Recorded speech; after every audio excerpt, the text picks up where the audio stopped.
Angie, ¿me escuchas? Buenos días, Ale. Buenos días a todos. Sí, Hola, buenos días. Sí, adelante, Alejandra. Muchas gracias. si quieres, hacemos la prueba de compartir pantalla. Sí, por favor.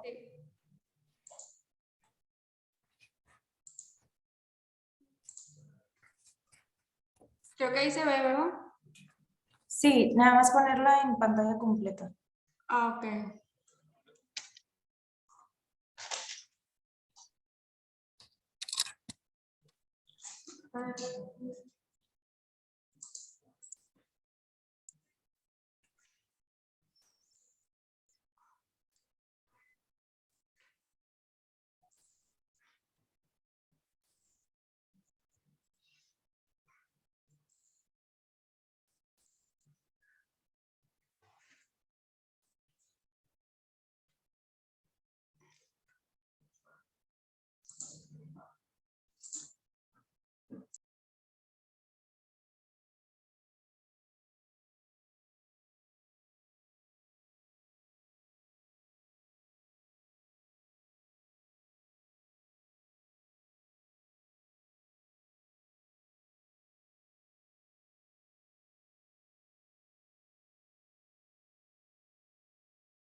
Ok, pues avanzar, por favor. A ver si... Ok.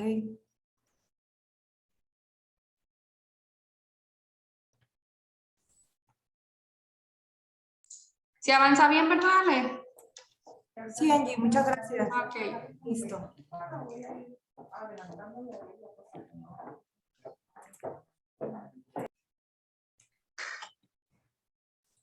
¿La cierro? Sí, por favor. Ok.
Hola, muy buenos días a todos. Ya son las 11, pero vamos a esperar unos minutitos más en lo que se conectan más participantes para poder dar inicio.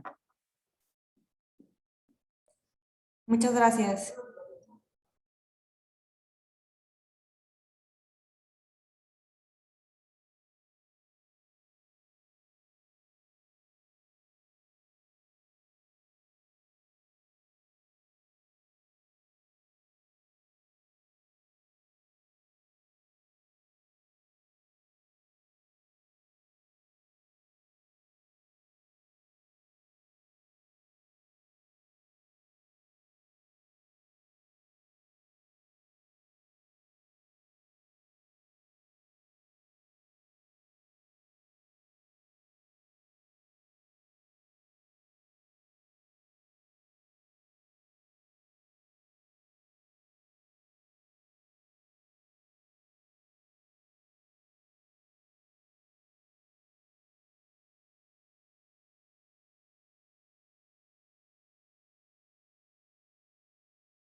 Muy bien, por respeto a quienes ya estamos presentes, vamos a dar inicio, si le parece.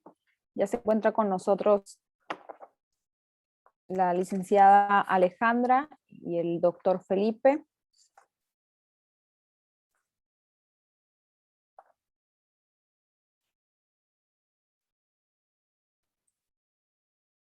Buenos días. A nombre del Honorable Congreso del Estado de Sinaloa y del Instituto de Investigaciones Parlamentarias, agradecemos su asistencia virtual a la segunda sesión del curso en materia de transparencia, acceso a la información pública y protección de datos personales. Y enseguida me permito presentarles a las autoridades que nos acompañan. Se encuentra con nosotros el doctor Felipe César González Morga, director del Instituto de Investigaciones Parlamentarias y coordinador de este taller de capacitación. Se encuentra con nosotros el licenciado Arturo Ordóñez Mondragón, coordinador de la Unidad de Acceso a la Información Pública del Honorable Congreso del Estado de Sinaloa. Está con nosotros la licenciada María Alejandra Gavilanes Gómez, directora de Datos Personales de CEAIP Sinaloa, quien en esta ocasión será nuestra expositora. Se encuentra con nosotros también la licenciada Fabiola Valle Sánchez, jefa del Departamento de Vinculación de CEAIP. Muchas gracias, licenciada Fabiola, por acompañarnos. También estuvo con nosotros la sesión pasada. Gracias. A continuación, para que nos brinde un mensaje introductorio, le cedemos el uso de la voz al doctor Felipe César González Morga, director del Instituto de Investigaciones Parlamentarias. Adelante, doctor. Buenos días a todos, a todas, y poder con el curso de transparencia, acceso a la información y protección de datos personales.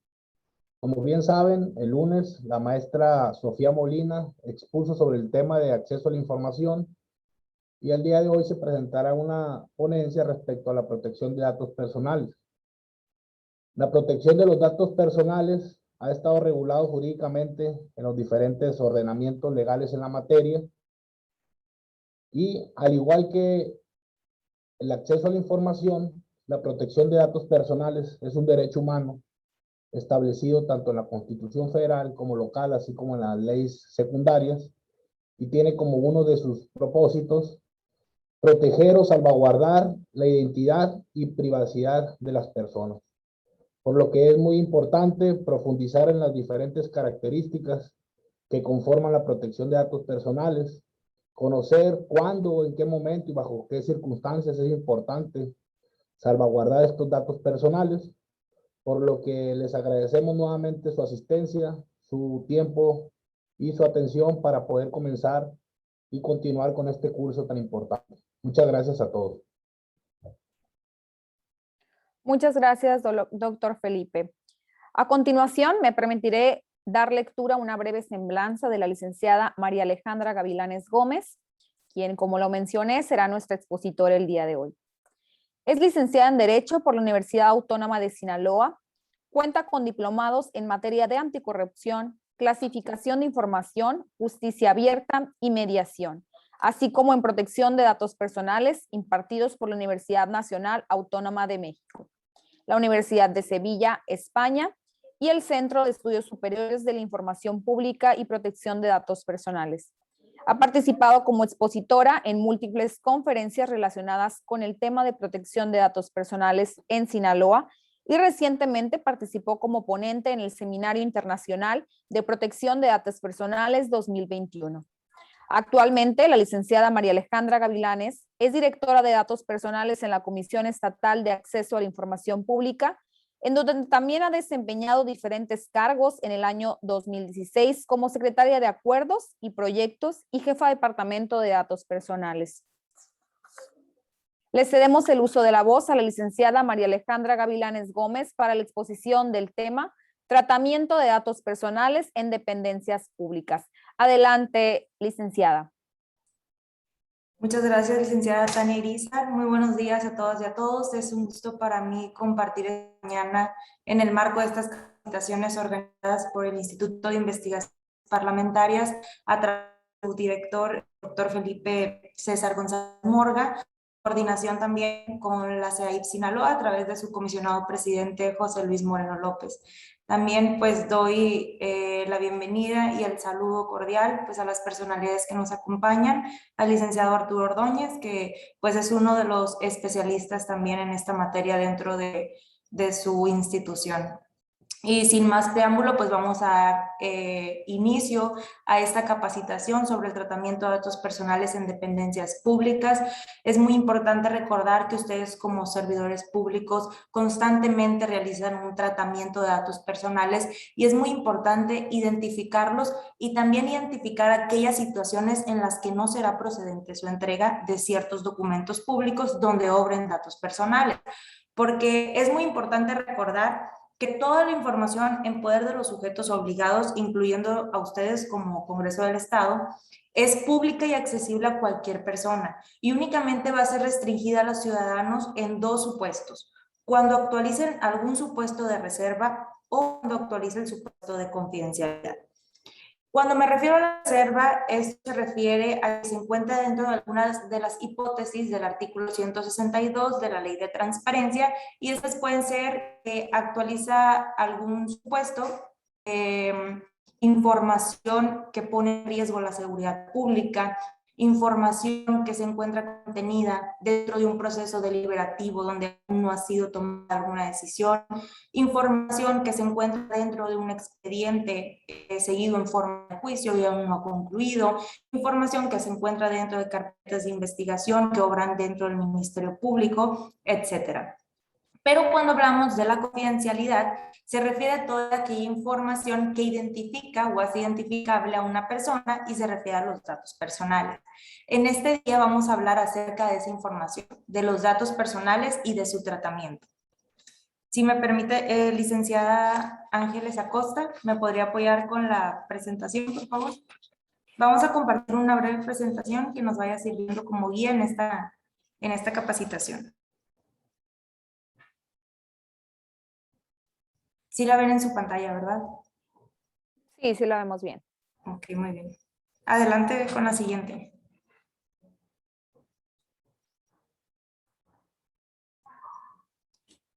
Durante el transcurso de esta capacitación, en su contenido va a formar parte el marco normativo. Vamos a ver qué son los datos personales, vamos a identificar los datos personales sensibles, una breve categoría de datos personales, cuáles son las excepciones a la confidencialidad, la definición de tratamiento y de las personas que intervienen en este tratamiento. Vamos a hablar acerca de los principios, de los deberes, un poco de los derechos ARCO, un poco del aviso de privacidad. Vamos a compartirles algunos consejos para mantener seguros los datos personales. También abordaremos el tema de las versiones públicas y hablaremos sobre las conductas sancionables. La siguiente, por favor. La siguiente, por favor. Es muy importante aclarar que la protección de datos personales también es un derecho humano. Y este derecho humano encuentra su sustento en el artículo 6º, apartado A, fracción 2 y 16 de la Constitución Política de los Estados Unidos Mexicanos. Estos artículos nos dicen que la información que se refiere a la vida privada de los datos personales va a ser protegido en los términos y con las excepciones que fijen las leyes. Y también nos establece que toda persona tiene derecho a la protección de sus datos personales, al acceso, a la rectificación y cancelación de los mismos, así como manifestar su oposición en los términos que fije la ley, que son los conocidos y llamados derechos ARCO. La siguiente, por favor. Y bueno, durante el transcurso de esta capacitación, todo de lo que aquí hablaremos se encuentra regulado por la Ley de Transparencia y Acceso a la Información Pública del Estado de Sinaloa, la Ley de Protección de Datos Personales en posesión de sujetos obligados y los lineamientos de protección de datos personales para sujetos obligados del Estado de Sinaloa. Pero bueno, ahora hablaremos de qué son los datos personales. Los datos personales es toda aquella información concerniente a una persona física identificada o identificable. Y se considera que una persona es identificable cuando su identidad puede determinarse de manera directa o indirectamente. La siguiente, por favor. ¿Y cuáles son estos datos que nos identifican o nos pueden hacer identificables de manera directa?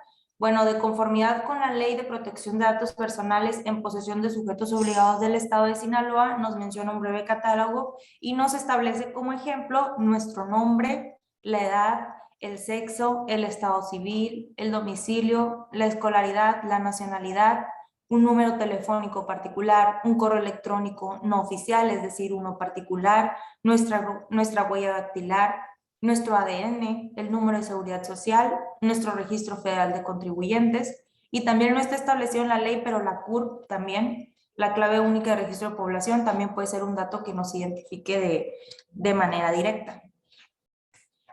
Además de los datos personales, también contamos con datos personales de carácter sensible. Estos son considerados por la ley aquellos que se refieren a la esfera más íntima del titular y que su utilización indebida puede dar origen a discriminación o ponernos en un riesgo grave.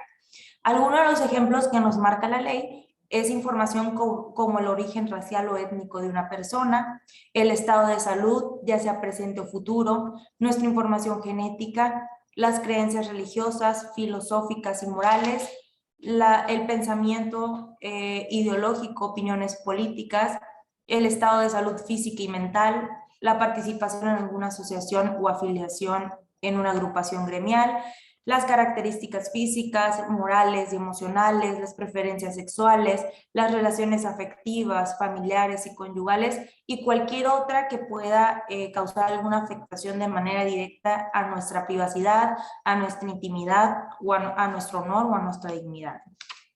Es muy importante reconocerlos. De manera más detallada, veremos diferentes datos personales que existen con la finalidad de que sepamos identificarlos tanto en el ámbito público, en el desarrollo de sus actividades, como en su esfera personal. Y bueno, existen esas categorías que vamos a ver en pantalla. Seguida de la categoría veremos algunos ejemplos. Ya hablamos de los datos que nos hacen identificables de manera directa que menciona la ley, como el nombre, domicilio, teléfono, correo electrónico, la firma, el RFC, la CURP, nuestra fecha de nacimiento, edad, nacionalidad o estado civil. Pero también tenemos datos personales de tipo académico. Por ejemplo, nuestra trayectoria educativa, nuestro título, nuestra cédula profesional, nuestras calificaciones o reconocimientos. También contamos con la categoría de laborales, que hacen referencia a todos aquellos documentos de reclutamiento, de referencias laborales, solicitudes de empleo, hojas de servicio, etc. Y muy importante la categoría también de datos personales de carácter patrimonial, que se refiere a toda aquella información fiscal, historiales crediticios, cuentas bancarias, ingresos y egresos, seguros, bienes muebles e inmuebles. Y contamos con datos personales electrónicos ahorita que son sumamente utilizados y pues diariamente también los estamos utilizando en esta época donde las tecnologías cobró muchísima relevancia y más en tiempos de pandemia, como nuestro correo electrónico no oficial, nombres de usuarios, nuestras contraseñas son datos personales que no deben de ser compartidas con nadie, nuestra firma electrónica también lo es y cualquier acceso a sistemas de información.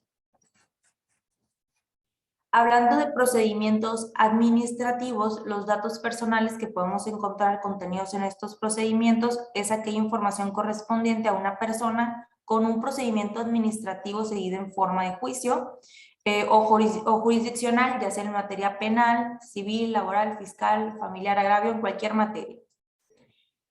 De tránsito y movimientos migratorios puede ser cualquier información relativa al tránsito de personas dentro y fuera del país, y cualquier otra información migratoria.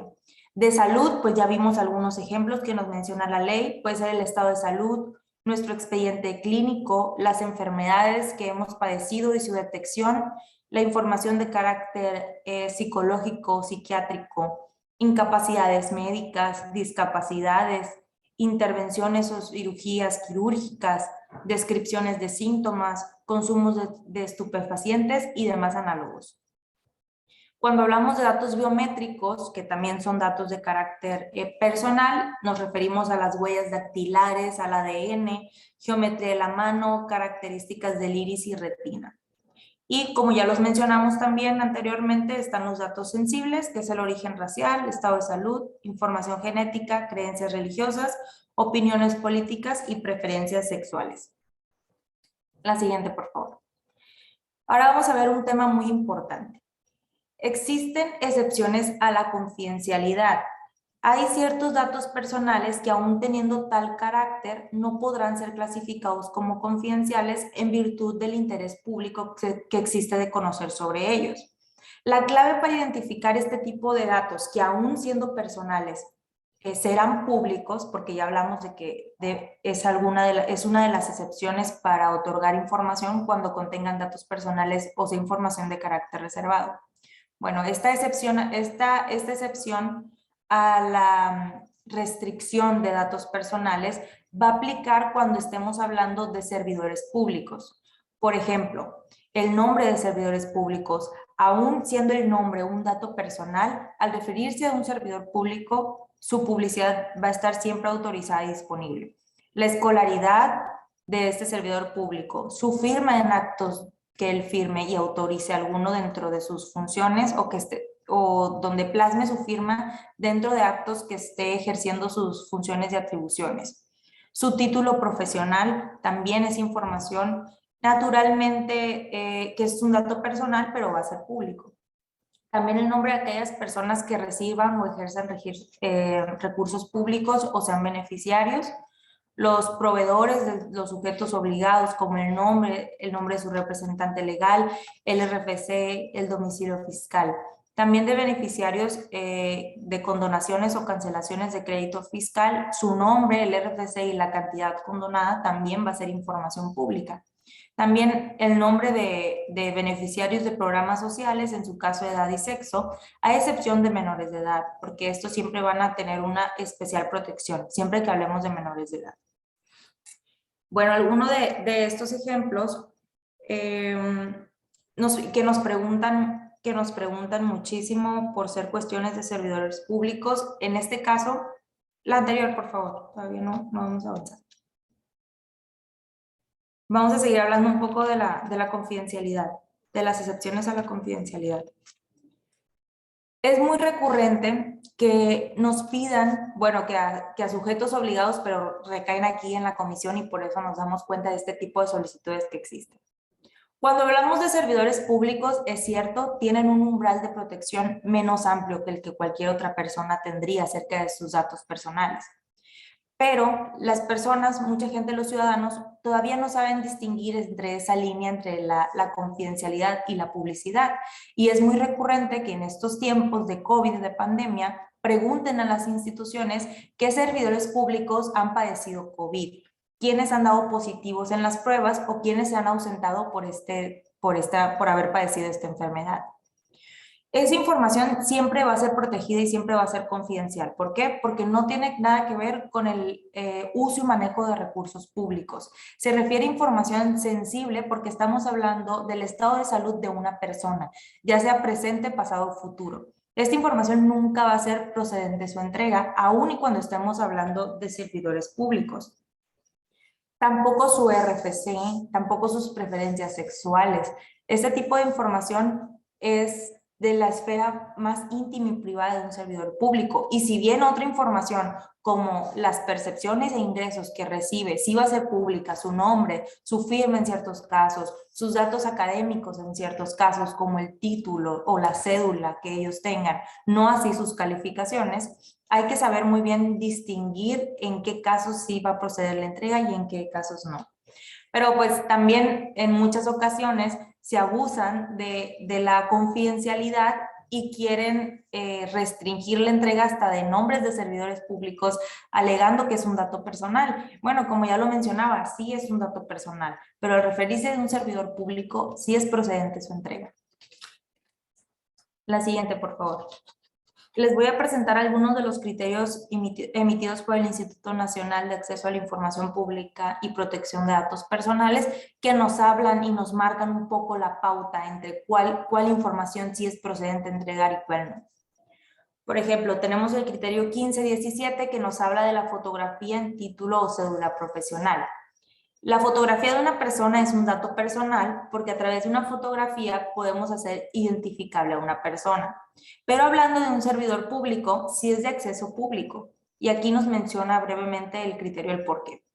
Si bien la fotografía de una persona física es un dato personal, cuando se encuentra en un título o cédula profesional, no es susceptible de clasificarse como confidencial, en virtud del interés público que existe en conocer de que la persona ostenta una calidad profesional determinada y que es la misma que aparece en los documentos oficiales. De esta manera, la fotografía contenida en el título o cédula profesional es pública y susceptible de divulgación. Ahora veamos el siguiente criterio, que es el 919. La edad es un dato personal que también identifica a una persona, pero hay casos, hablando de servidores públicos, en los que su edad no va a ser restringida y va a ser pública. Casos en los que la edad o fecha de nacimiento de los servidores públicos es información de acceso público. La fecha de nacimiento y o edad son datos personales confidenciales, por lo que los mismos son datos personales confidenciales, por lo que los mismos son susceptibles de transparentarse cuando esta última constituye un requisito para ocupar un cargo público, debido a que su difusión contribuye a dar cuenta a la persona que cubrió dicho requerimiento. Por ejemplo, en el caso de los comisionados aquí de la CAI, su edad y fecha de nacimiento únicamente de los comisionados es información pública. ¿Por qué? Porque como requisito, para ocupar este cargo, ellos tuvieron que haber acreditado que tenían cierta edad. Entonces, como no hay ningún establecimiento o requisito de edad para ocupar cualquier otro cargo dentro de la comisión, bueno, excepto la de secretaria ejecutiva, también en su caso es público, en este caso sí se va a dar, siempre y cuando se tenga que cumplir con algún requisito relacionado con la edad y fecha de nacimiento de un servidor público, sí será susceptible de publicarse. Si no hay un requisito, entonces, pues no, lógicamente. El siguiente, por favor. Ahora hablando de cuentas bancarias y clave interbancarias de personas físicas y morales privadas. El número de cuenta bancaria, hay que recordar, como ya lo vimos anteriormente, está en la categoría de datos patrimoniales. Bueno, el número de cuenta bancaria y clave interbancaria particulares es información confidencial a tratarse de un conjunto de caracteres numéricos utilizados por los grupos financieros para identificar las cuentas de sus clientes, a través de los cuales se puede acceder a información relacionada con su patrimonio y realizar diversas transacciones. Ojo, cuentas bancarias y clave interbancarias de personas físicas y morales privadas. Ahora vamos a hablar de las cuentas bancarias y clave interbancaria de los sujetos obligados que reciben y transfieren recursos públicos. Esta información, la difusión de las cuentas bancarias y claves interbancarias pertenecientes a un sujeto obligado, favorece la rendición de cuentas al transparentar la forma en que se administran los recursos públicos, razón por la cual no pueden considerarse como información clasificada. ¿Qué nos dice estos dos criterios? Que las cuentas bancarias y clave interbancarias de personas físicas, por ejemplo, ustedes como servidores públicos, siempre va a ser restringida, siempre va a considerarse información confidencial. No así las cuentas bancarias y clave interbancarias del sujeto obligado, en este caso del Congreso. Las cuentas bancarias a nombre del Congreso, ese número de cuentas siempre será público, pero el número de cuenta de ustedes como servidores públicos y trabajadores del Congreso va a ser confidencial y en ningún momento puede proporcionarse. ¿Por qué? Porque en estas cuentas bancarias de ustedes, si bien les transfieren recursos públicos como pago o remuneración de su trabajo, no manejan recursos públicos. En cambio, una cuenta bancaria del Congreso maneja recursos públicos, ya sea estatales o federales. Entonces, su publicidad sí es procedente. La siguiente, por favor. Vamos a hablar ahora un poco de definición y tratamientos de datos personales y de quienes intervienen en este tratamiento. ¿Qué se entiende por tratamiento? El tratamiento es cualquier operación o conjunto de operaciones efectuadas mediante procedimientos manuales o automatizados aplicados a los datos personales relacionados con la obtención, uso, registro, organización, conservación, elaboración, utilización, comunicación, difusión, almacenamiento, posesión, acceso, manejo, divulgación, transferencia o disposición de datos personales. ¿Qué quiere decir esto?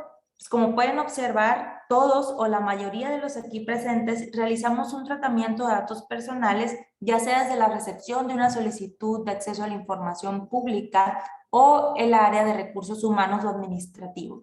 que generalmente estas áreas dentro de las instituciones, las administrativas y las de recursos humanos, son las que manejan mayor cantidad de datos personales. ¿Por qué? Pues porque manejan toda la información relacionada con los trabajadores, ¿no? De los sujetos obligados. Ahora vamos a ver en la siguiente lámina, por favor, quiénes son los que intervienen en este tratamiento. Principalmente intervienen en el tratamiento el titular, el responsable y el encargado de los datos personales. Vamos a ver en la siguiente lámina quiénes hacen referencia a estas figuras de manera específica. Cuando hablamos del titular de los datos personales, se refiere a la persona física a quien corresponden los datos. Es decir, nosotros como dueños de nuestros datos personales somos los titulares de las mismas. Y como responsable se define a cualquier autoridad, entidad, órgano u organismo del Poder Ejecutivo, Legislativo, Judicial, ayuntamientos, organismos descentralizados, desconcentrados, estatales y municipales, universidades públicas, instituciones, partidos políticos, etcétera. Es decir, sujetos obligados que deciden sobre el tratamiento de los datos personales. Estos siempre van a tener la figura de responsable. La ley de transparencia hace referencia a las autoridades como sujetos obligados, pero la ley de protección de datos personales hace referencia a las autoridades como responsables. Vienen siendo lo mismo, sujetos obligados y responsables. Y son ustedes, como sujeto obligado, como parte del Congreso, que deciden sobre el tratamiento de datos personales dentro de su institución. Ustedes son los que establecen los fines, medios y alcances para su tratamiento. Y cuando nos referimos, la siguiente por favor, a la figura del encargado, es la persona física o jurídica, pública o privada, ajena a la organización del responsable, del sujeto obligado, que trata los datos personales en nombre y por cuenta de este. No tiene poder de decisión sobre los alcances y contenidos del tratamiento de datos personales y debe limitar sus actuaciones a los que diga el responsable. Un ejemplo de encargado puede ser un despacho de consultores externos al sujeto obligado, pero contratados por ustedes, ¿no? También los encargados, la relación entre el responsable y el encargado forzosamente debe estar formalizada mediante un contrato o cualquier instrumento jurídico que decida el responsable, de conformidad con la normatividad aplicable que permita acreditar la existencia, alcance y contenido, ¿no? Bueno, ahora veremos de manera breve los principios en materia de protección de datos personales. Estos tienen que observarse siempre que nosotros estemos realizando un tratamiento de datos personales. Y no es mi intención abrumarlos ni aburrirlos con todos estos principios en materia de protección de datos personales, pero observarlos nos va a ayudar a realizar un debido tratamiento y no caer en errores cuando estemos tratando datos personales. Todos estos principios se retroalimentan entre sí. Pareciera que son repetitivos, ahorita que les explique cada uno de ellos, pero la verdad es que no, sino que su retroalimentación hace que parezcan repetitivos, ¿no? Cuando hablamos de que el tratamiento de datos personales debe de ser bajo el principio de calidad, implica que los datos personales deben de ser veraz y exactos. No debe mediar error en el tratamiento de datos personales que estemos realizando. Hablar de la confidencialidad nos referimos a que debemos de garantizar que solo el titular de los datos personales puede acceder a ellos y la secrecía que deben de guardar el responsable, ya sea el tercero o el encargado. A eso se refiere la confidencialidad, que solamente el dueño de los datos, el titular de los datos va a acceder a estos y el tercero que esté autorizado, ya sean ustedes como sujetos obligados y parte del Congreso del Estado o la figura del encargado que hayan contratado para que haga un tratamiento externo. Cuando hablamos del principio del consentimiento, se refiere a la autodeterminación informativa de los titulares de los datos personales para decidir si aceptan que se realice un tratamiento de datos personales o no. En eso consiste el consentimiento, si los titulares autorizan autodeterminativamente si están de acuerdo en este tratamiento de datos personales que van a realizar. Bueno, hablar de finalidad se refiere a que los datos personales deben de ser tratados con un objetivo específico y este objetivo específico siempre debe ser informado a los titulares. Del principio de información se refiere al derecho de conocer previamente las características del tratamiento de los datos, del tratamiento al que serán sometidos sus datos personales, y este principio de información se materializa a través de los avisos de privacidad. Más adelante vamos a hablar acerca un poco de los avisos de privacidad, pero básicamente se refiere a que el titular siempre debe tener conocimiento de qué tratamiento se le va a dar a sus datos personales y para qué van a ser utilizados y cuál es la finalidad de ese tratamiento. Bueno, hablar de lealtad y legalidad se refiere a que el tratamiento siempre debe estar sujeto a las disposiciones legales vigentes. No podemos realizar un tratamiento de datos personales que no esté regulado o previsto por alguna legislación. Y la licitud en el tratamiento de datos personales se refiere a que este debe obedecer exclusivamente a las atribuciones legales de cada sujeto obligado. Yo no puedo hacer un tratamiento de datos personales si una ley no me lo faculta, no me lo atribuye a mí para mi puesto, para el cargo que yo desempeño. A eso se refiere el principio de licitud. Ahora, al hablar de proporcionalidad del tratamiento, significa que los datos personales que tratemos deben de ser pertinentes, adecuados y relacionados con la finalidad. ¿Qué quiere decir? No voy a solicitar datos personales que no me sean útiles para la finalidad que yo los quiero. Si yo recopilo, por ejemplo, hablando de solicitudes de información pública, yo podría, bueno, de derechos ARCO, de datos personales para ser más específico. Si yo hago un tratamiento de datos personales para la tramitación de solicitudes de derechos ARCO, yo necesito, para cumplir los requisitos que me exige la ley, recopilar datos personales como el nombre, documentos oficiales que me acrediten la identidad de esa persona, su domicilio, correo electrónico o teléfono, ya sea el medio que se elija para recibir notificaciones. Pero únicamente son estos datos los que necesito para hacer este trámite a la solicitud de derechos ARCO.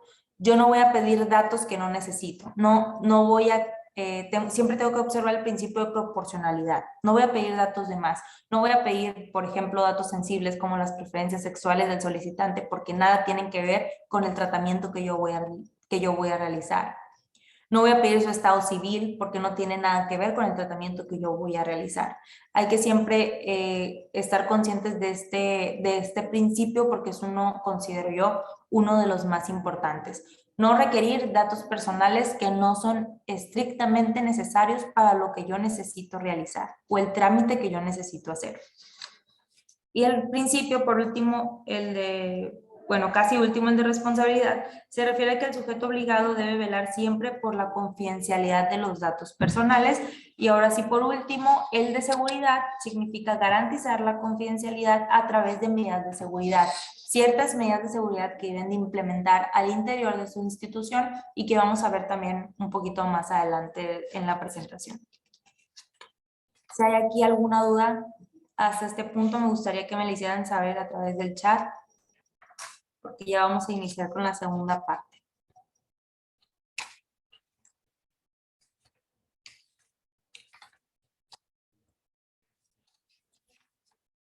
Sí tenemos claro qué son los datos personales, cuáles son los datos personales sensibles y en qué caso va a existir la excepción a la confidencialidad.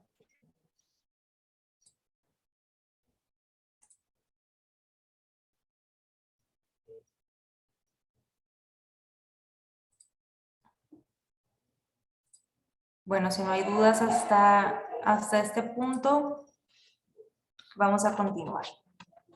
Vamos a hablar acerca de los deberes de los responsables, de los deberes que ustedes como responsables tienen en el tratamiento de datos personales.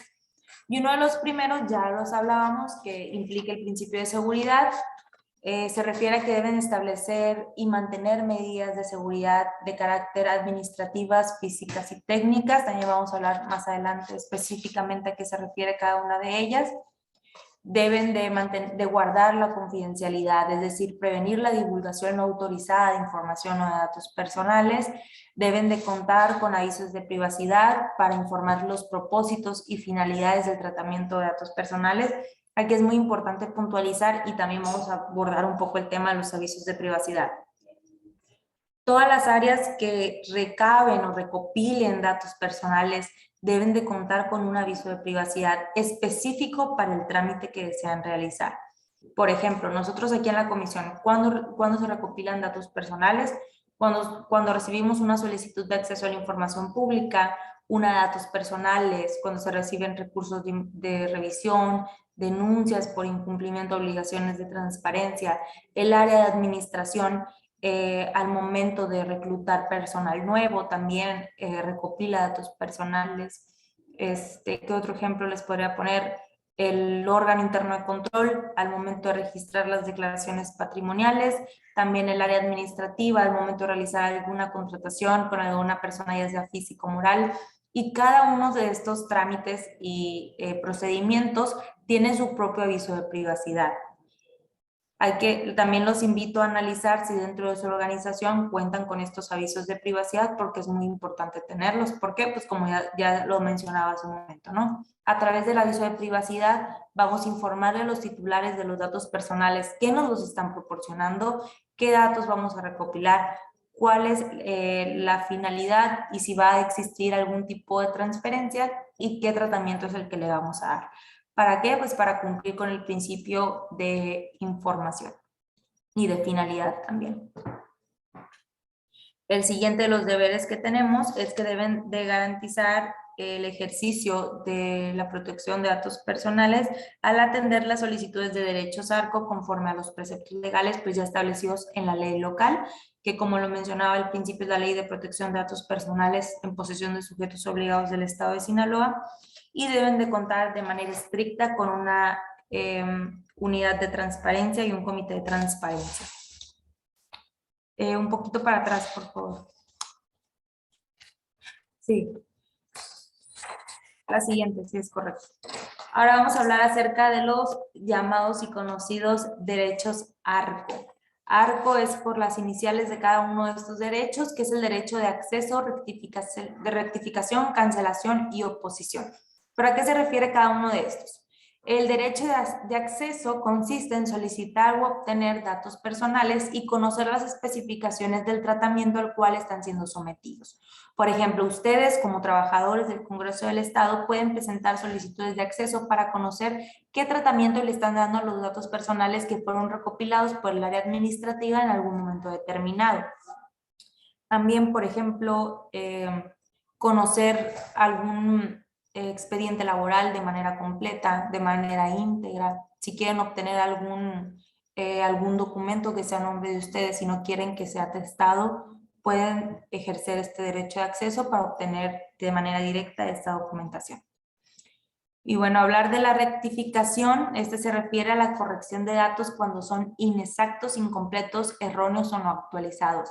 Las personas o los titulares de los datos personales que advierta que el sujeto obligado está realizando un tratamiento de datos personales de él, pero alguno de estos son erróneos, tiene derecho a solicitar la rectificación de sus datos personales en donde se encuentre el error. Y por otra parte, pues el derecho de cancelación se refiere a la supresión o eliminación de los archivos, expedientes, registros, archivos, los datos personales en posesión del sujeto obligado por resultar excesivos o el plazo ya precluyó.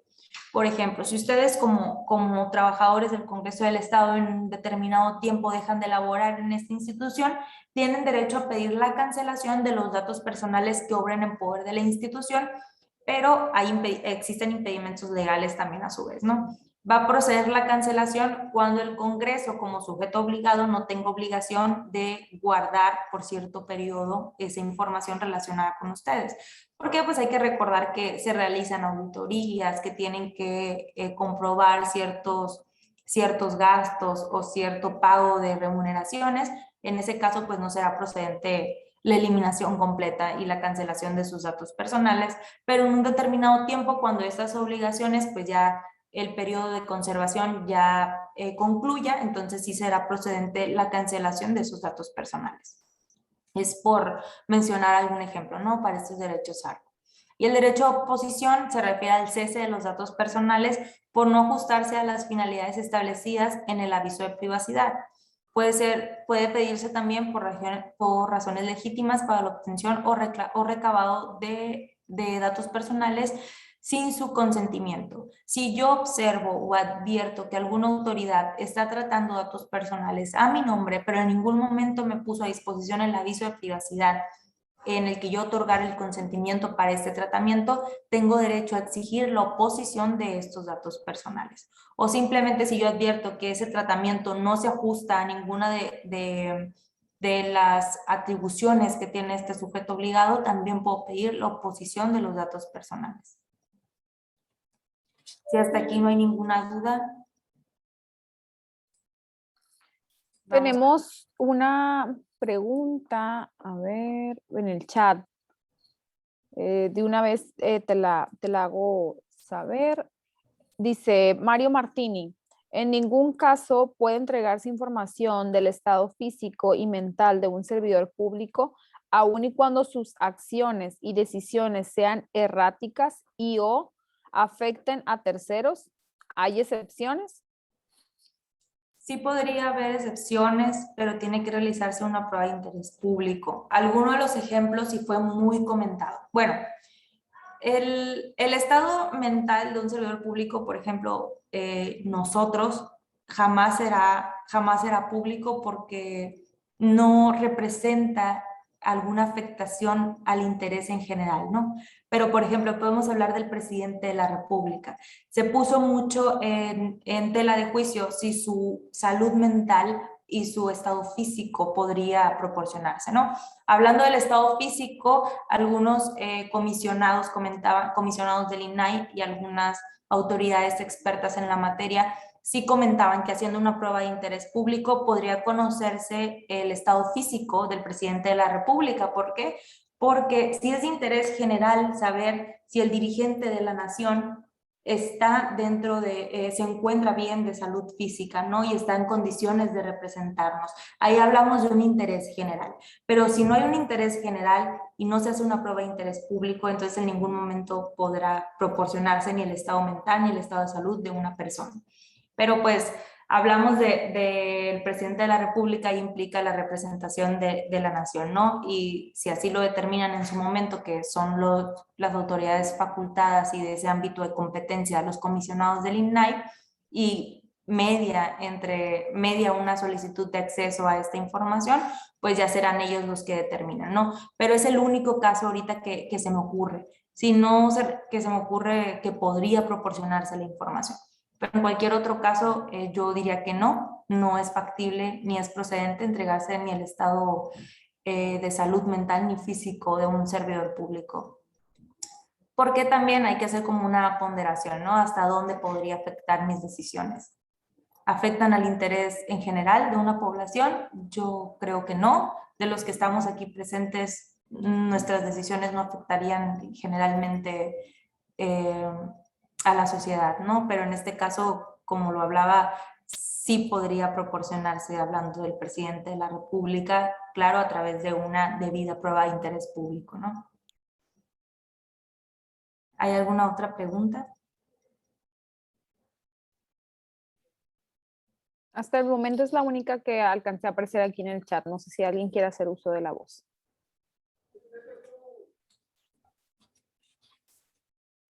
Si fui clara, si no fui clara en la respuesta, también para abundar un poco más en la explicación.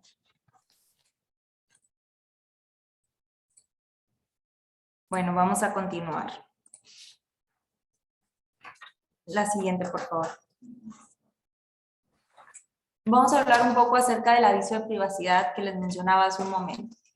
El aviso de privacidad es el documento físico, electrónico o en cualquier formato generado por el responsable que deberá poner a disposición del titular de los datos personales con el objeto de informarle los propósitos del tratamiento de los mismos. Ya lo comentaba, que es a través del aviso de privacidad donde se materializa el principio de información. ¿Por qué? Porque a través de este aviso de privacidad le vamos a informar a los titulares para qué vamos a utilizar sus datos personales y cuáles vamos a utilizar. Y bueno, también a través de este aviso de privacidad, el responsable va a informar a los titulares la existencia y características principales del tratamiento al que serán sometidos.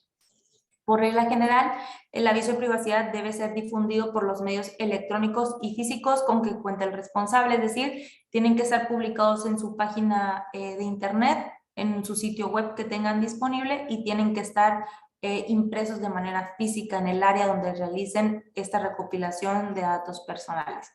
Si es el área de recursos humanos o administración, tiene que tener todos los avisos de privacidad que sean procedentes de acuerdo al tratamiento que realiza y tienen que estar también en el portal oficial del Congreso del Estado o del espacio que tengan abierto para el Instituto de Investigaciones Parlamentarias, ¿no? Y si cuentan con su propia área de recursos humanos.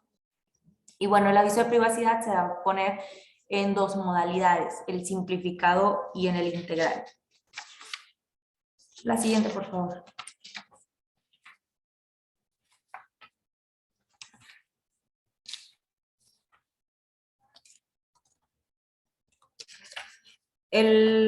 No viene. La siguiente, por favor. No, atrás. Bueno, el aviso de privacidad, el simplificado y el integral, su nombre lo dice, el simplificado contiene menos requisitos, únicamente basta con poner para qué vamos a utilizar el nombre del responsable que va a recabar estos datos personales, para qué van a ser utilizados también, los medios para ejercer cualquier oposición a ese tratamiento que se quiera o se pretenda realizar, y el integral también, como su nombre lo dice, contiene más requisitos que ya los prevé la ley, ¿no? En esto se tiene que especificar de manera clara cuáles son los datos personales que se van a utilizar, si se van a realizar transferencias, el domicilio, medios también para presentar una solicitud de derechos ARCO, si es factible solicitar también el derecho de portabilidad y otros que nos menciona la ley. La siguiente, por favor.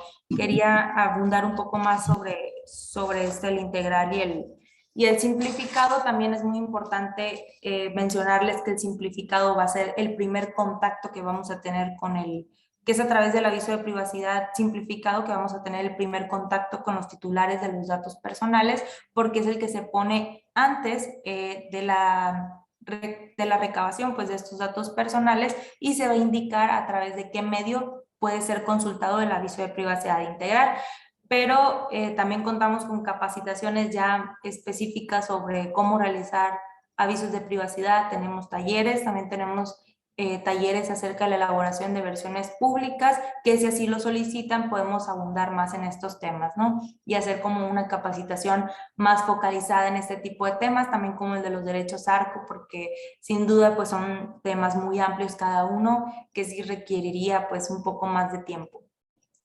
Pero en términos generales, en eso consiste un aviso de privacidad. Ahora, ¿cómo vamos a mantener seguros los datos personales nosotros como servidores públicos?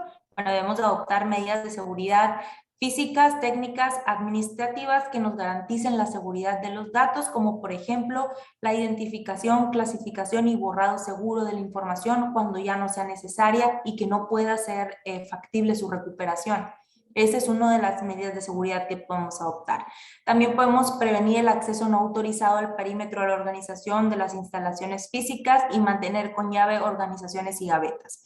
También a qué se puede referir nadie que no esté autorizado, por ejemplo, para entrar al área de recursos humanos. Menciono mucho el área de recursos humanos porque son los que más manejan generalmente datos personales.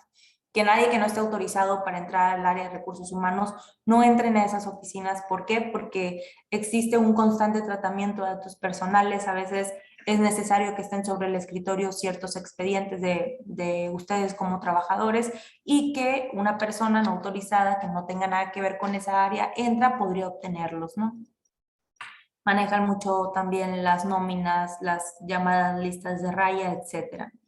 También otra de las medidas de seguridad que nos pueden servir es proteger los recursos móviles, portátiles y cualquier soporte físico o electrónico que pueda salir de la organización. Alguna computadora oficial, obviamente, que pertenezca al Congreso del Estado, siempre hay que administrar su salida o impedir su salida de la organización. Si ustedes en algún momento hacen o vuelven a realizar home office, siempre tiene que estar administrado el equipo que se llevan. ¿Por qué? Porque eso nos va a prevenir para que haya una vulneración de datos personales, una exposición o publicación de datos personales y también pues a tener un control y un manejo de los datos personales que se encuentren dentro de estos equipos, ya sean laptops o computadoras en general, ¿no? La siguiente, por favor. Otro de los consejos que les damos es no dejar datos personales a la vista, guardar muy bien los expedientes o documentos y cerrar siempre las carpetas, más si se deja la oficina sin llave, ¿no? Pero de preferencia siempre hay que tener todas las oficinas que manejen datos personales bajo llave. Hay que proveer a los equipos que contienen o almacenan datos personales con un mantenimiento eficaz que asegure su disponibilidad e integridad. Hay que prevenir que el acceso a las bases de datos personales o a la información, así como los recursos, sea por usuarios identificados y autorizados. Siempre hay que saber quiénes son los trabajadores que están ingresando a cierta base de datos personales. También hay que revisar siempre la configuración de seguridad en la adquisición, operación, desarrollo y mantenimiento del software y del hardware. Por ejemplo, algunos de los ejemplos que se me ocurren también es siempre contar con un antivirus, ¿no? ¿Por qué? Porque también muchos hackers ingresan a sistemas y a bases de datos para hacer un robo de datos personales y que les sirvan para actividades ilícitas. También puede ocasionar la pérdida de datos personales y eso también puede ser pues muy grave y de mucho cuidado. Siempre hay que mantener nuestros equipos electrónicos actualizados y seguros para estar realizando tratamiento de datos personales, porque como servidores públicos nuestra herramienta de trabajo siempre va a ser una computadora, una laptop o también un celular institucional. Y siempre hay que tener estos con suma seguridad y actualizados. La siguiente, por favor. Ahora, ¿qué es una versión pública? Como ya lo comentaba también, podemos hacer capacitaciones focalizadas a talleres para elaboración de versiones públicas, pero aquí vamos a ver en qué consiste una versión pública en términos generales y de manera breve. Una versión pública es el documento a partir del cual se otorga acceso a la información en el que se testan partes o secciones clasificadas, indicando el contenido de estas de manera genérica, fundando y motivando la reserva o confidencialidad de la información a través de la resolución que para tal efecto emite el Comité de Transparencia. ¿A qué se refiere la versión pública? Bueno, no porque un documento contenga partes o secciones confidenciales o reservadas, no va a ser procedente su entrega.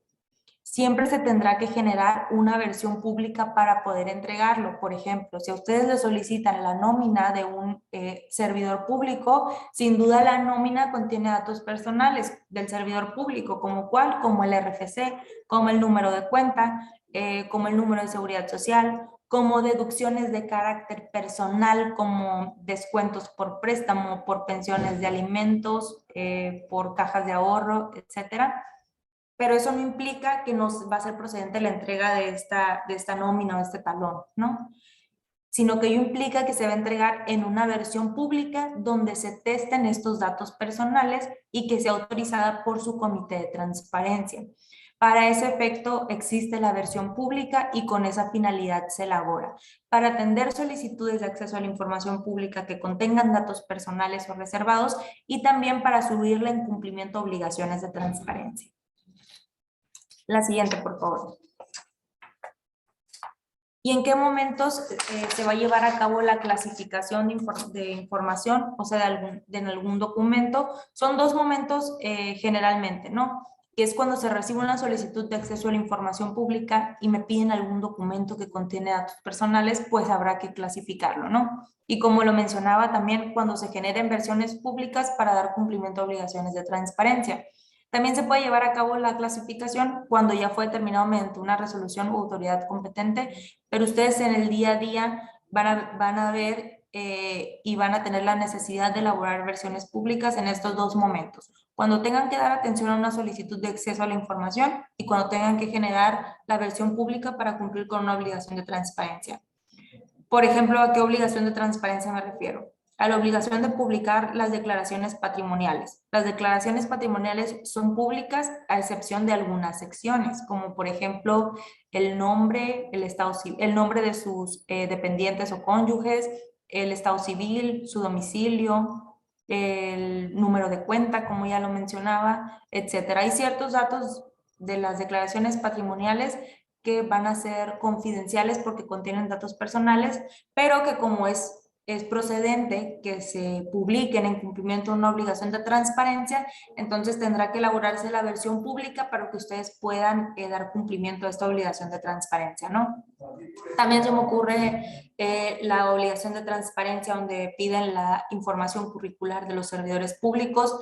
Hay un hipervínculo que te solicita esa obligación de transparencia para ir al documento que acredita la experiencia y la información curricular del servidor público, y generalmente es donde ponen el currículo vitae del servidor público. Estos currículums, en varias ocasiones tenemos pues la costumbre de poner nuestros datos personales, ya sea pues para que nos devuelvan una llamada, para que nos localicen, etcétera. ¿Qué datos personales ponemos? Pues nuestro domicilio, nuestro estado civil, nuestro teléfono, nuestro correo electrónico personal, y también en ese caso pues va a ser procedente elaborar una versión pública para subir este currículum a esta obligación de transparencia. Y en casos de acceso a la información pública, pues ya lo mencionaba también, cuando les pidan, por ejemplo, la nómina de un servidor público, tendrá que proporcionarse, pero en versión pública, es decir, testando la información que contenga datos personales, clasificándola y sometiéndola al comité de transparencia. La siguiente, por favor. Ahora vamos a hablar acerca de las responsabilidades administrativas y de las causas de sanción por incumplimiento de las obligaciones establecidas en materia de protección de datos personales. Ustedes como servidores públicos pueden estar sujetos a recibir alguna sanción o que se inicie algún procedimiento de responsabilidad administrativa por no haber guardado ni cumplido con estos artículos que nos menciona la Ley de Protección de Datos Personales. Por eso es muy importante que conozcan la ley. Los invito también a leerla, conocerla, investigar un poco más acerca de este tema, a pedir capacitaciones en temas que sientan que no es tan reforzado el conocimiento, porque pueden ser sancionados, ¿no? ¿Cuáles son algunos de estos ejemplos o alguna de estas acciones que son sancionables? Bueno, el incumplir con los plazos de atención previstos por la ley para responder las solicitudes de derechos ARCO les puede hacer acreedor a una sanción y a que se les inicie, claro, previamente el procedimiento de responsabilidad administrativa. A usar, sustraer, divulgar, ocultar, alterar, mutilar, destruir o inutilizar total o parcialmente de manera indebida datos personales. Si yo, como en ejercicio de mis atribuciones, manejo datos personales y los altero, los destruyo, los divulgo, claro que se me puede iniciar un procedimiento de responsabilidad administrativa por estas conductas, ¿no? También por eso mencionaba que es muy importante mantener seguros los equipos, porque eso nos va a impedir a que haya una divulgación o una eliminación o destrucción de datos personales. Otra de las conductas que pueden ser sancionadas es no efectuar la rectificación, cancelación u oposición al tratamiento de datos personales que legalmente procede y que fue así solicitado, no contar con el aviso de privacidad o bien omitir en el mismo algunos de los elementos con los que debe de contar. La siguiente, por favor. También declarar dolosamente la inexistencia de los datos personales cuando estos existan total o parcialmente en los archivos del responsable. ¿Qué quiere decir esto? Si yo como responsable recibí una solicitud de acceso a datos personales y manifiesto que estos son inexistentes, pero realmente existen, pues también puede iniciarse un procedimiento de responsabilidad administrativa en mi contra. Incumplir con el deber de confidencialidad establecido en la ley. Hay que recordar que el principio de confidencialidad se refiere a que solo el titular, el responsable y el encargado autorizado pueden acceder a datos personales. Si yo manejo datos personales y los comparto con personas ajenas a la organización o que nada tienen que ver con mi área, bueno, pues estoy ventilando datos personales, ¿no? También realizar actos para intimidar o inhibir a los titulares del ejercicio de los derechos ARCO. Como ya lo mencionaba, es el de acceso, rectificación, cancelación u oposición. No acatar las resoluciones emitidas por esta comisión. Clasificar con dolo o negligencia datos personales y que se cumplan con las características señaladas en la ley de transparencia. Por ejemplo, estoy clasificando datos personales, el nombre de un servidor público. Como ya lo mencionábamos, si bien el nombre es un dato personal, en el caso de servidores públicos, el umbral y la esfera de protección disminuye y que incluso el nombre está previsto en cumplimiento a varios criterios de obligaciones de transparencia, entonces obviamente es procedente proporcionarlo. No tendría yo por qué clasificarlos como confidenciales. También no contar con el aviso de privacidad o bien omitir el mismo de los elementos que debe tener, ya lo mencionábamos. Es muy importante que al interior de su organización verifiquen y analicen si realmente cuentan con todos los avisos de privacidad que deben de tener, porque pueden incurrir en una responsabilidad, ¿no? Y también, por último, no establecer las medidas de seguridad en los términos que establece la presente ley. Si yo no adopto medidas de seguridad al interior de mi organización, puedo ser acreedor también a algún tipo de sanción, porque soy el responsable de mantenerlos siempre seguros, ya sea a través de medidas físicas, técnicas o demás que habíamos mencionado, ¿no? Con eso concluyo la presentación. Podemos dar paso al apartado de preguntas y respuestas y con mucho gusto pues trataré de responder la mayoría de ellas. Creo que estamos muy bien de tiempo y sí podríamos como abundar más en cualquier tipo de dudas que tengan. En la práctica pueden surgir muchas, también nos pueden compartir algunas situaciones que se han presentado y que se hayan quedado con alguna duda. Es el momento pues de externarlas, ¿no? Si gustas, Angie, ya puedes dejar de compartir pantalla. Muchas gracias, licenciada Alejandra. Sí, efectivamente, vamos a dar un espacio para preguntas y respuestas. Quien guste hacer alguna o externar algún comentario puede hacer uso de la voz. Sé que algunos no tienen acceso a su cámara porque pues se encuentran desde oficina y todos tienen facilidad de eso. Pueden encender su micrófono para hacer uso de la voz o bien colocarlas en el chat para externárselas a la licenciada Alejandra.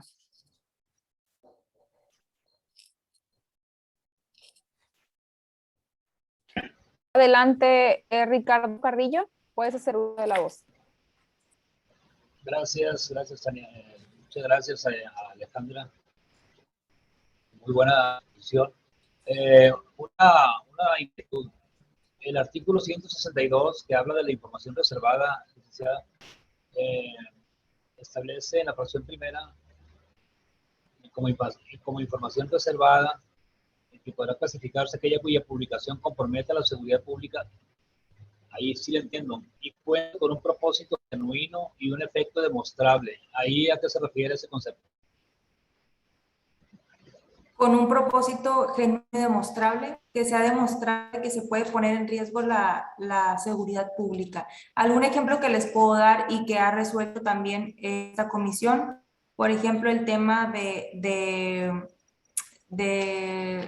en el tema de seguridad pública, donde realizan estos retenes, donde se encuentran localizadas también cámaras, drones, han pedido a través de solicitudes de acceso a la información.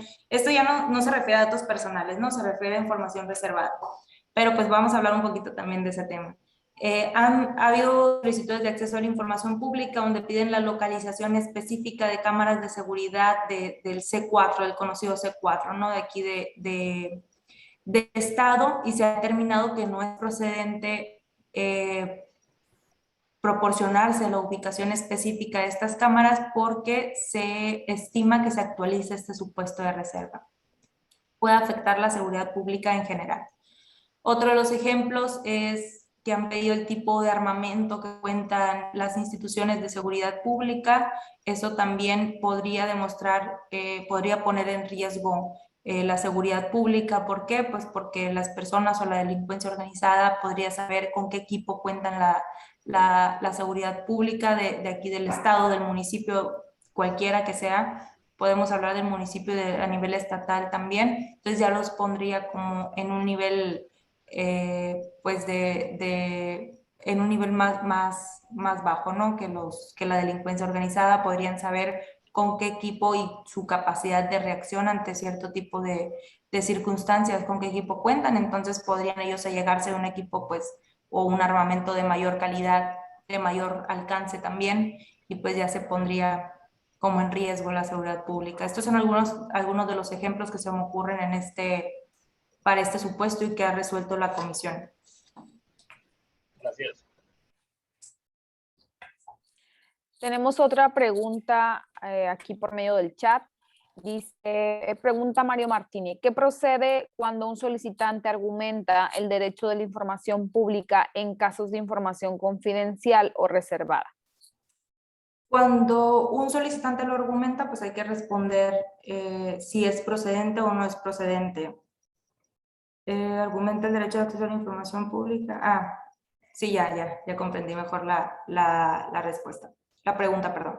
La Ley de Transparencia de Acceso a la Información Pública establece que toda la información en posesión de los sujetos obligados es pública, pero la propia ley establece las excepciones y las restricciones. Como ya lo mencionaba, una de estas excepciones es que actualiza algunos de los supuestos de confidencialidad o de reserva. Esto es lo que procede que hagan cuando un solicitante argumenta esto, es decir, sí, es verdad, la información que yo tengo es pública, pero también es verdad que esa información que está solicitando actualiza el supuesto de confidencialidad o actualiza el supuesto de reserva y ahora nos toca demostrar por qué lo actualiza. Tenemos que fundar y motivar por qué es que consideramos que se actualizan alguno de estos supuestos y así le vamos a demostrar pues al solicitante que si bien es información pública, actualiza los supuestos de excepciones para proporcionársela. Eso es lo que procede. Gracias. Tenemos otra pregunta por parte de Juan Gilberto. Buenas tardes. Quisiera saber si las firmas de directivos de instituciones públicas y privadas en las constancias de estudios o diplomas van abiertas o testadas. Si es de una autoridad educativa, es pública. ¿Por qué? Porque ellos le están dando la legalidad a ese documento. Y también pues son autoridades, ¿no? Ahí sí es procedente su publicidad. Pero en algunos títulos, por ejemplo, está nuestra firma. La firma que nosotros plasmamos en su momento como estudiantes, esa va a ser restringida, esa no es pública. ¿Por qué? Porque nosotros no la firmamos como servidores públicos dando ni dotando de legalidad de ningún acto. Nosotros la firmamos en su momento como estudiantes. Nuestra firma sí puede ser testada, pero no así la de la autoridad que autorizó o expidió este título porque está haciendo constar que efectivamente pues esta es legal, ¿no? Cuenta con la legalidad correspondiente. Gracias. Adelante, licenciado Arturo.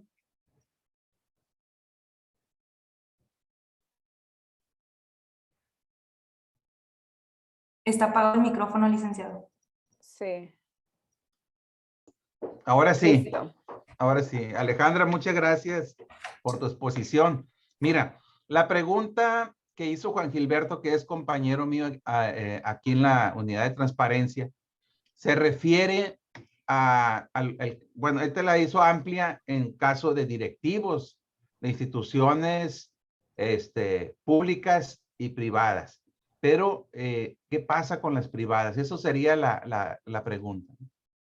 ¿Qué pasa con las firmas de directivos de escuelas privadas? Para ser más directo. Si son personas físicas privadas, sí procede la clasificación de la información. ¿Por qué? Porque no son servidores públicos. La firma. Así es. Nombre sí abierto. Sí, así es, porque no son servidores públicos, vaya, ¿no? Entonces la firma es un dato personal. Muy bien, así lo hemos estado aplicando, pero hay gente que nos cuestiona esa parte, ¿no?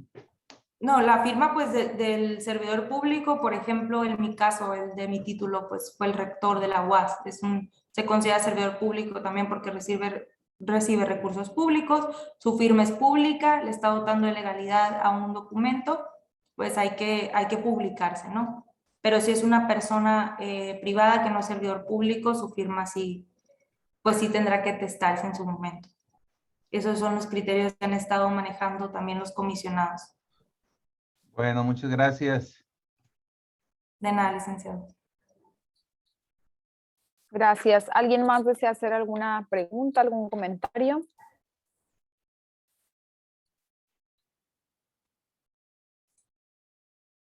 Me llamó mucho la atención la pregunta que planteó Mario Martini, porque sí reitero que es muy importante siempre fundar y motivar cualquier restricción e información que hagamos, ¿no? Hay que fundar y motivar para que los particulares tengan certeza de por qué les estamos dando una versión pública. Hay que siempre informarles a través de la fundamentación y motivación cómo es que su documento está testado, por qué lo estamos testado y por qué, si toda la información es pública, por qué le estamos restringiendo esa parte o esa sección del documento. Porque si no hay una fundamentación, una motivación, pues ¿qué va a pasar? No hay confianza por parte de los solicitantes. No van a saber por qué les estamos dando un documento tachado, ¿no? Hay que siempre ser muy exhaustivos en esa parte.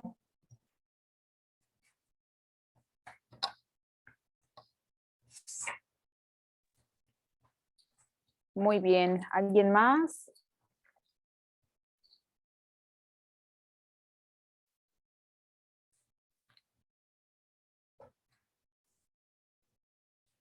Alguna situación que se les haya presentado en el día a día o alguna duda que tengan, también es el momento de externarla, porque es a través de estas capacitaciones donde se pueden desahogar, ¿no? Todas esas dudas, y para eso están hechas. No solo están hechas para presentarles unas diapositivas o darles una breve explicación, sino también para desahogar y atender todas estas dudas que se les presenten día a día.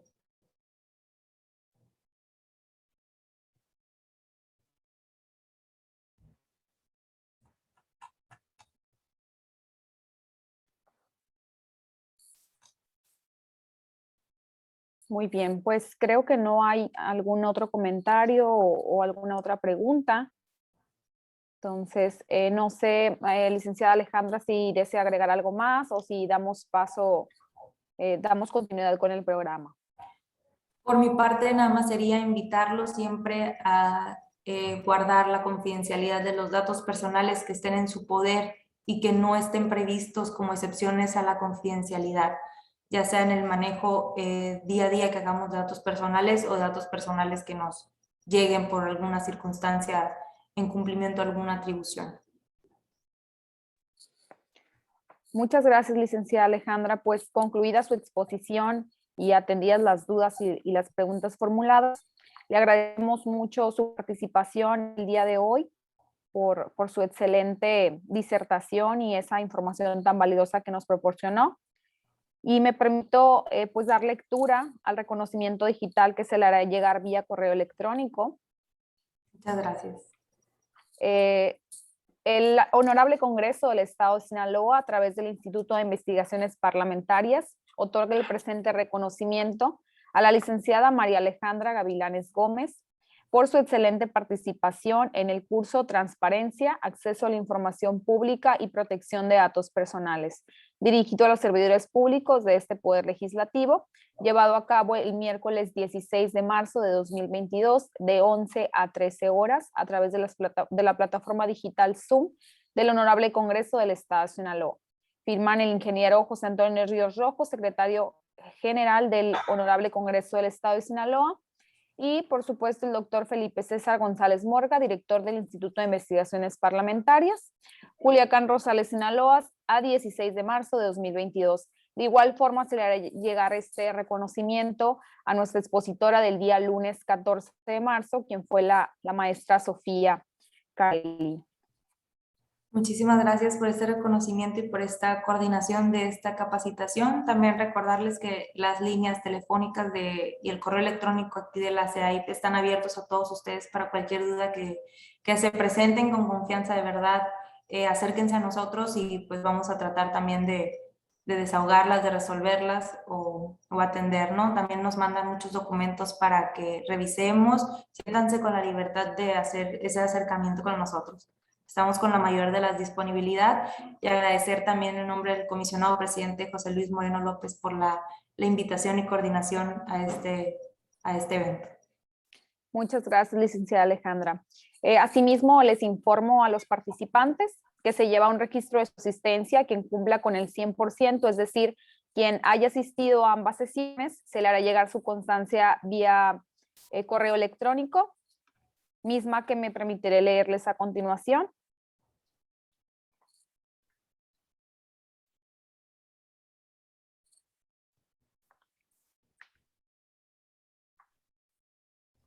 Si me la pueden proyectar, por favor, para darle lectura.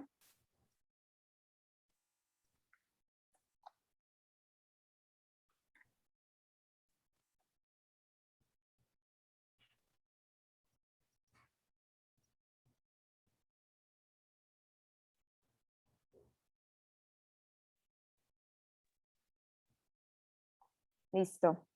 Gracias, licenciado Federico. El Honorable Congreso del Estado de Sinaloa, a través del Instituto de Investigaciones Parlamentarias, otorga la presente constancia a el nombre del participante, en su caso, por su asistencia en el curso en materia de transparencia y acceso a la información pública y protección de datos personales, dirigido a los servidores públicos de este Poder Legislativo, llevado a cabo los días 14 y 16 de marzo del 2022, de 11 a 13 horas, a través de la plataforma digital Zoom del Honorable Congreso del Estado de Sinaloa.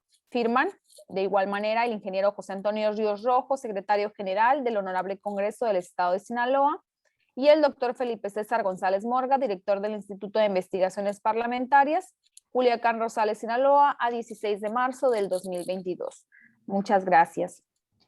Finalmente, para que clausure los trabajos de este curso virtual, se le cede el uso de la voz a la diputada Cecilia Covarrubias González, presidente de la Comisión de Transparencia, Anticorrupción y Participación Ciudadana. Adelante, diputada, tiene usted el uso de la voz.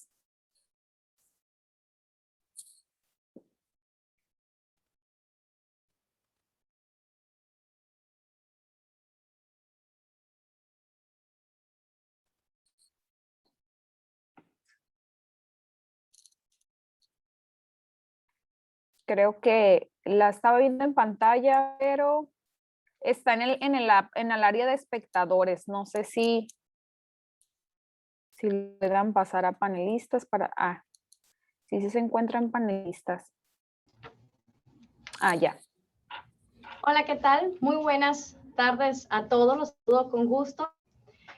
Me toca clausurar a mí estos 2 días de cursos. Agradezco grandemente a la licenciada Alejandra Gavilanes de la CEAI. Muchas gracias por la participación de hoy en día.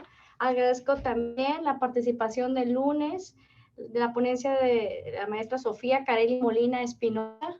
Muchas gracias. También el mensaje de bienvenida del comisionado presidente José Luis Moreno López. También no quiero dejar pasar saludar al responsable de la transparencia de este Congreso del Estado, licenciado Arturo Ordóñez. También gracias y desde luego doy las gracias por incursionar con estos cursos al doctor Felipe César González Morga. Muchas gracias por invitarme también a estar aquí presente. Bueno, y finalmente, pues yo entiendo que en el ejercicio de la transparencia, el acceso a la información y la protección de datos personales, pues nunca van a sobrar. Este tipo de cursos son indispensables, necesarios y sobre todo para siempre estar a la vanguardia y lo que nos toca a nosotros, pues hacer las reformas correspondientes y en la aplicación de estas leyes, pues a la CEAI. Muchas gracias por hacer este encuentro posible. Finalmente, clausuro, siendo las 12 horas con 23 minutos del día miércoles 16 de marzo del 2022, queda clausurado el curso en materia de transparencia, acceso a la información y protección de datos personales. A todos, muchas gracias. Muchas gracias a la CEAI, muchas gracias a todos. Repito, al director Felipe César, director del Instituto de Investigación Parlamentaria de este Honorable Congreso del Estado, muchas gracias. Muchas gracias, diputada. Muchas gracias, diputada Cecilia Covarrubias, por acompañarnos en este curso tan valioso para todos nosotros. Y pues esperando haya sido de su aprovechamiento este curso, en nombre del Honorable Congreso del Estado de Sinaloa y del Instituto de Investigaciones Parlamentarias, agradecemos su asistencia virtual y deseamos sigan teniendo un excelente día. Muchas gracias. Gracias, hasta luego.